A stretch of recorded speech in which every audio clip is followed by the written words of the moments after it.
Lavrov stresses the importance of holding an international conference on Syria soon to find a political solution to the crisis.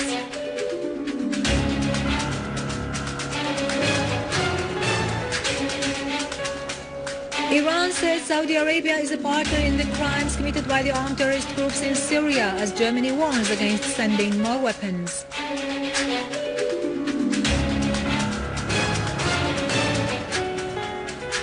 The Syrian Arab Army continues to chase terrorists in Latakia, Aleppo and Damascus, killing large numbers of them.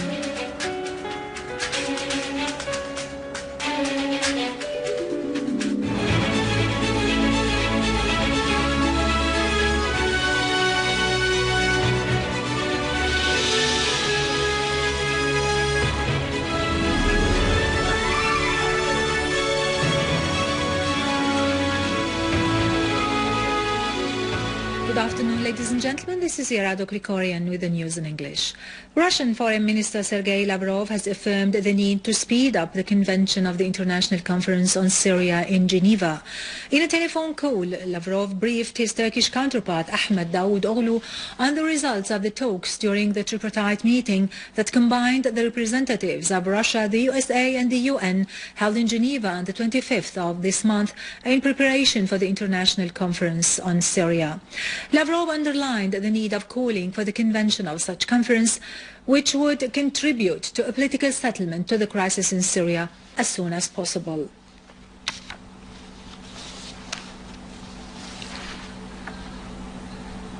Iranian Foreign Ministry spokesman Araqchi has said that Saudi Arabia has turned into an accomplice to the terrorist crimes committed against the Syrians after providing the terrorists in Syria with all kinds of light and heavy weapons.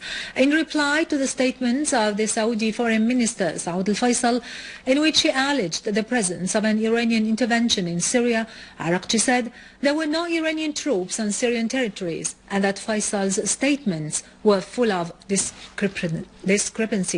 Araqchi pointed out that the allegations of Tehran's interference in Syria were raised at a time when Saudi Arabia was militarily and openly intervening in Bahrain, thus violating international laws and agreements.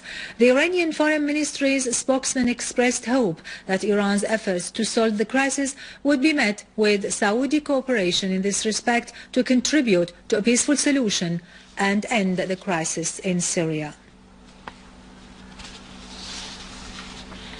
German Chancellor Angela Merkel today warned against dispatching weapons to the armed terrorist groups in Syria. Addressing the German parliament, the Bundestag, Merkel said that such step involved countless dangers. Germany had declared on the 14th of this month its decision not to send weapons to the armed groups in Syria and called for the convention of an international conference to solve the crisis. Germany was also reserved concerning a draft resolution presented by Britain and France recently within the framework of the European Union to lift the embargo imposed on military supplies to the armed groups in Syria.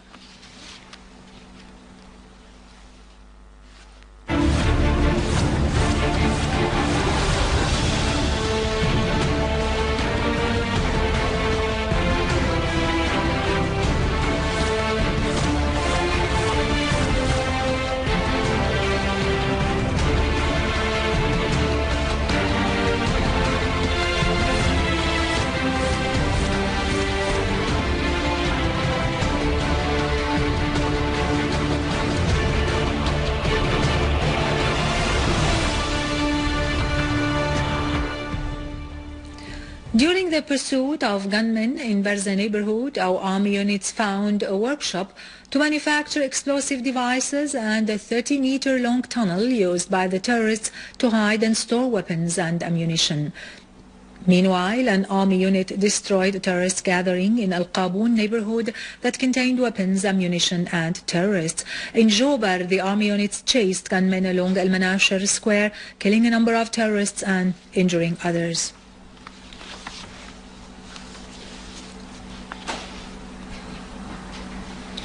The armed forces clashed with terrorists who tried to attack military checkpoints in the areas of Jassim, Tafas and Al-Mukhayyam in Daraa countryside. The terrorists' hideouts were destroyed in Tafas and scores of terrorists. An army unit clashed with an armed terrorist group that was committing murder and looting acts in Al-Mukhayyam, killing and injuring scores of the terrorists and destroying their weaponry and ammunition. Another army unit clashed with terrorists who tried to attack military checkpoints near Jassim National Hospital, killing and injuring many of them. In Latakia northern suburbs, our army units carried out a series of operations against terrorist hideouts, eliminating several members of them and destroying a number of missiles and mortar gun. The army units also destroyed Jabhat al-Nusra terrorist gathering in Katf al-Rumman and al-Furulluq Protectorate, killing a large number of terrorists of foreign nationalities. Several gunmen of Jabhat al-Nusra were also killed or wounded in Al-Rabia and Al-Shuruq villages, including Chechenian Omar al-Dakhil, the Saudi Uthman al-Zamili and Abdul Rahim al-Bahraini. A terrorist group targeted a gas factory in the Idlib with 3 mortar shells, damaging its basic cyclical tank. The attack caused the facility to get out of work, in addition to heavy material damages estimated at a cost of millions of Syrian pounds, which inflicted the factory's different sections. On Latakia Ariha Road, army units chased an armed terrorist group, eliminating its members and dismantled a number of explosive devices planted along the highway. In Aleppo, an army unit in cooperation with local residents discovered a number of tunnels leading to As-Sulaymaniya and As-Sayyid Ali areas. An official source reported that residents informed the competent authorities of strange sounds heard after midnight. The authorities immediately checked up the scene and discovered tunnels in Al-Wakiliya and Al-Hazzaza regions. The Iraqi army has taken control of a desert pocket used by terrorists as a path to smuggle weapons, mercenaries and commodities between the governorate of Deir ez-Zor and the Iraqi Al-Qaim border district. The Iraqi army also foiled an armed attack launched by Al-Qaeda and Jabhat al-Nusra groups at a military barrack on the highway between Syria and Iraq in Rawab province, destroying 5 vehicles, eliminating 7 terrorists and capturing 8 others.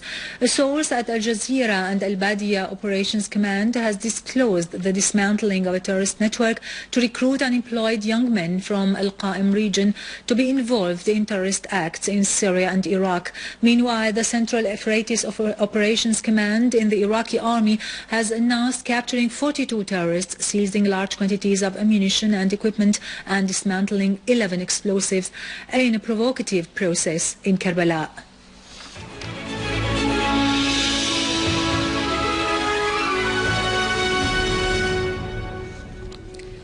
Welcome back. In occupied Palestine, Israeli occupation troops conducted a wide-scale arrest campaign in different parts of the West Bank, which led to violent confrontations in Jenin between the Palestinians and the Israeli soldiers who used tear gas against the Palestinian citizens, causing several suffocation cases. In the city of Nablus, Israeli soldiers clashed with Palestinian residents, during which they arrested a number of citizens. Opponents of Muslim Brotherhood's rule, mainly nationalist, secular and liberal groups, are calling for President Morsi to step down. They argue he has lost legitimacy and divided the country while worsening the daily lives of ordinary Egyptians. The spokesman for the Egyptian June 30th Front, a newly formed coalition of opposition groups, said peaceful protests are needed to fulfill the goals of the revolution and rejected any attempts to terrorize the Egyptian people by the government or its allies. He warned against any attempt to lead the country into chaos. The movement began with a petition drive by the rebel campaign to show a lack of confidence in Morsi. Members say they have the signature of more than 15 million, exceeding the number of votes cast for Morsi last year. Protests were renewed in Ankara and Istanbul in Turkey today to protest the release of a policeman accused of killing a demonstrator. The police used tear gas to disperse the protesters against Erdogan's government in Ankara. A Turkish court had decided to release policeman Etim Sarisolol, aged 26, for having caused a demonstrator to be killed on the 1st of this month when he shot him in the head.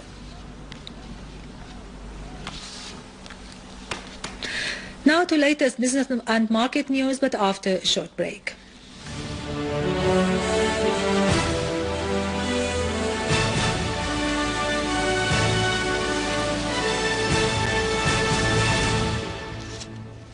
Prime Minister Dr. Wael al-Halaqi asked the public bodies and institutions to prevent any kind of forgery and fraud with checks or payment orders made by certain sites, as some of these checks were already stolen, but they originally belonged to the public sector.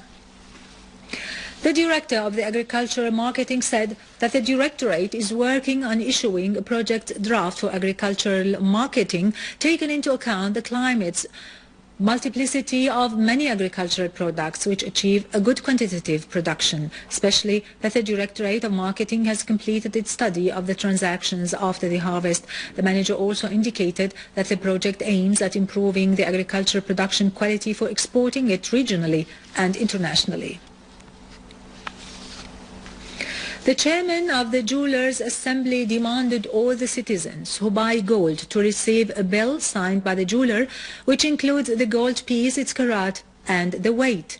The chairman asserted that the golden carat is accurate, especially that the Jewelers Assembly adopted it by an agreement with the Directorate of Domestic Trade and Consumer Protection. The American crude oil climbed for a fourth day as U.S. refiners boosted crude processing to the highest rate this year, and industrial profits increased in China, the world's second largest oil consumer. Futures gained 0.7% to post the longest rising streak since May.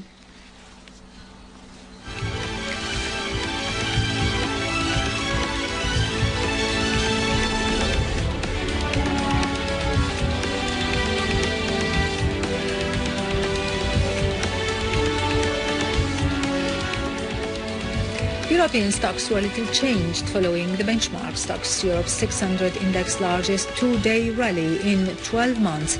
US index futures were also little changed, while Japanese shares advanced, with the Topix index halting a three-day loss as slower than expected. The US economic growth increased speculation that the Federal Reserve will maintain stimulus.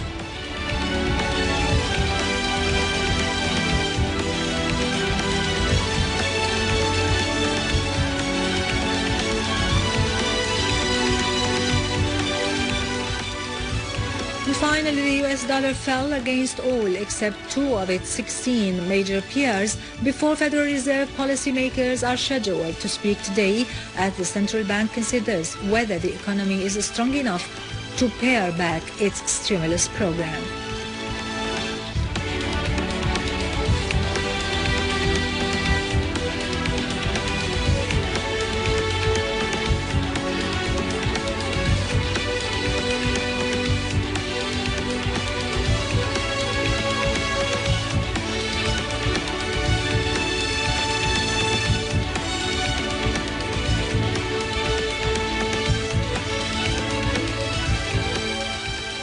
With this, we end our news for today. Thank you for watching. For more details about Syria and the region and to view this bulletin again, you can always visit our website in English, syriaonline.sy. Have a blessed weekend.